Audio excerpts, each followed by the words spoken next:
ಪಾರ್ಶ್ವನಾಥ ಭಗವಾನರಿಗೆ ಜಯವಾಗಲಿ, ಪದ್ಮಾವತಿ ದೇವಿಗೆ ಜಯವಾಗಲಿ, ಅಮೃತಸಿಂಹ ಮಹಾರಾಜರಿಗೆ ಜಯವಾಗಲಿ, ವಿದ್ಯಾಭೂಷಣ ಮುನಿ ಮಹಾರಾಜರಿಗೆ ಜಯವಾಗಲಿ, ಡಾಕ್ಟರ್ ದೇವೇಂದ್ರ ಕೀರ್ತಿ ಭಟ್ಟಾರಕ ಪಟ್ಟಾಚಾರ್ಯ ಸ್ವಾಮೀಜಿಗೆ ಜಯವಾಗಲಿ.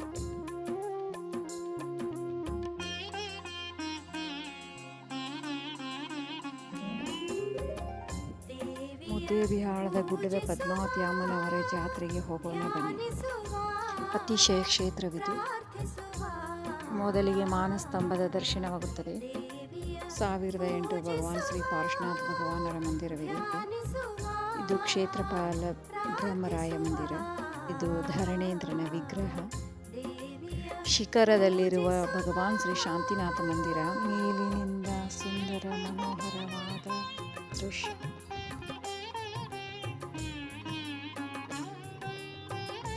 ಇದು ನಮ್ಮ ಮನೆಯಲ್ಲಿರುವ ಹಳೆಯದಾದ ಪದ್ಮಾವತಿ ಚಿತ್ರ. ಇದರ ಮೇಲೆ ಸ್ಥಾಪನೆಯಾದ ವರ್ಷವಿದೆ ನೋಡಿ. ಈಗ ಅಮ್ಮನವರ ಮಂದಿರ ಪ್ರವೇಶವಾಗುತ್ತದೆ.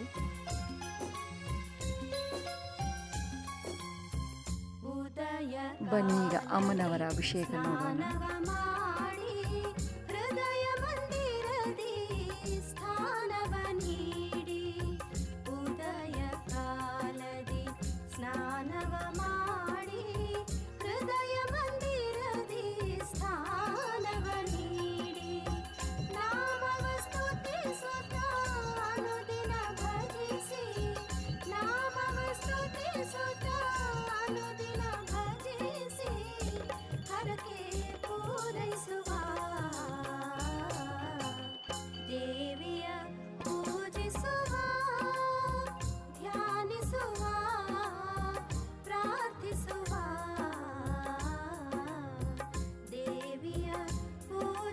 ಪಂಚಪೂಜಾ ಅಷ್ಟದ್ರವ್ಯಾರ್ಚನೆಗಳು.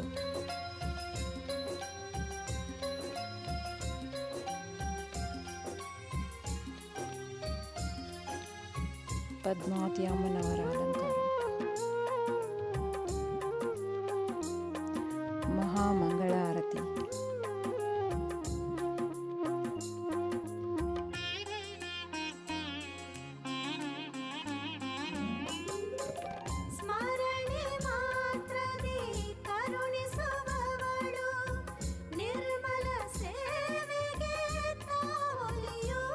ಜಿನವಾನಿ.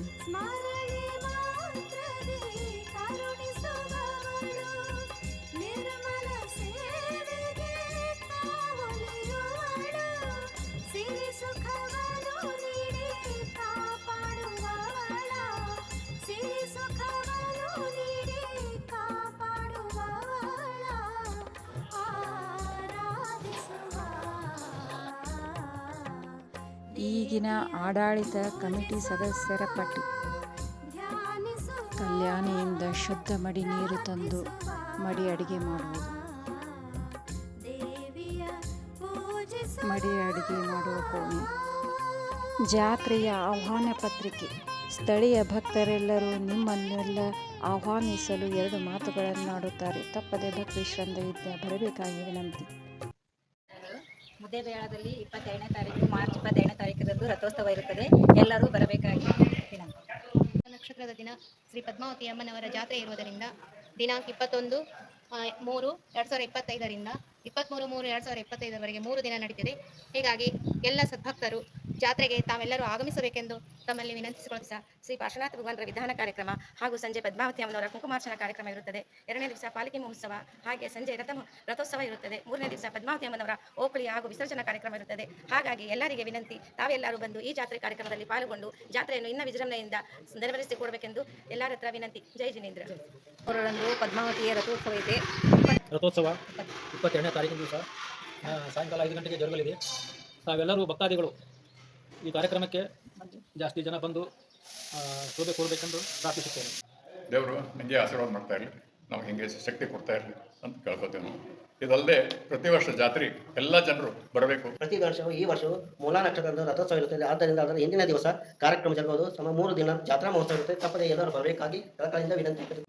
ನಮಸ್ಕರಿಸುತ್ತಾ ದೇವೇಂದ್ರ ಕೀರ್ತಿ ಭಟ್ಟಾರಕರ ಪಾದಗಳಲ್ಲಿ ನಮಸ್ಕರಿಸುತ್ತಾ ಪ್ರತಿ ವರ್ಷದಂತೆ ಈ ವರ್ಷವು ದಿನಾಂಕ 21, 22, 23ರಂದು ಪದ್ಮಾವತಿ ದೇವರ ಅಮ್ಮನವರ ರಥೋತ್ಸವ ಕಾರ್ಯಕ್ರಮ ಇರುತ್ತದೆ. ದಿನಾಂಕ 22ರಂದು ಪದ್ಮಾವತಿ ಅಮ್ಮನವರ ರಥೋತ್ಸವ ಕಾರ್ಯಕ್ರಮ ಇರುತ್ತದೆ. ಮತ್ತು ಇಲ್ಲಿ ಬಂದಂಥ ಭಕ್ತಾದಿಗಳಿಗೆ ಇಳಿದುಕೊಳ್ಳಲು ರೂಮಿನ ವ್ಯವಸ್ಥೆ ಇದೆ.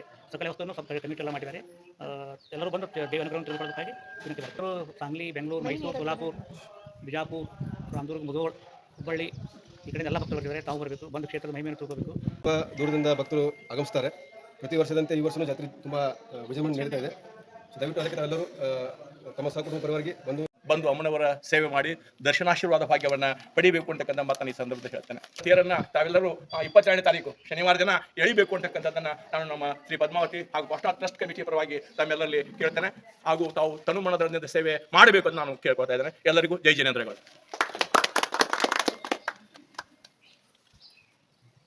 ಕುಂಬಸದಲ್ಲಿ ಯಾವಾಗ ತೇರಿನ ಮಹೋತ್ಸವ ನಡೀತೈತಿ ಇದು ಸಮೇತ ಅದೇ ಪ್ರಕಾರವಾಗಿ ಇಲ್ಲಿ ನಾವು ಜಾತ್ರಾ ಮಹೋತ್ಸವ ಕಾರ್ಯಕ್ರಮ ಜರುಗುತ್ತೆ.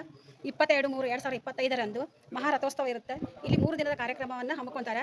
ಅದಕ್ಕೆ ನೀವು ಎಲ್ಲರೂ ತಪ್ಪದೇ ಬರ್ರಿ, ಎಲ್ಲರೂ ಭಾಗಿಯಾಗೋಣ, ಪದ್ಮಾವತಿ ಅಮ್ಮನವರ ಆಶೀರ್ವಾದ ಪಡೆಯೋಣ. ಮತ್ತು ಈ ನೇತೃತ್ವವನ್ನು ಡಾಕ್ಟರ್ ದೇವೇಂದ್ರ ಕೀರ್ತಿ ಭಟ್ಟಾಚಾರ್ಯ ವರ್ಯ ದೇವೇಂದ್ರ ಕೀರ್ತಿ ಭಟ್ಟಾರಕರು ಅಂಶ ಮಠದವರು ನೇತೃತ್ವ ವಹಿಸಿದ್ದು. ನಮ್ಮ ಮುದ್ದೇಬಿಹಾಳದ ಮಹಿಳಾ ಮಂಡಳ ವತಿಯಿಂದ ಎಲ್ಲರಿಗೂ ಸ್ವಾಗತ ಕೋರುವ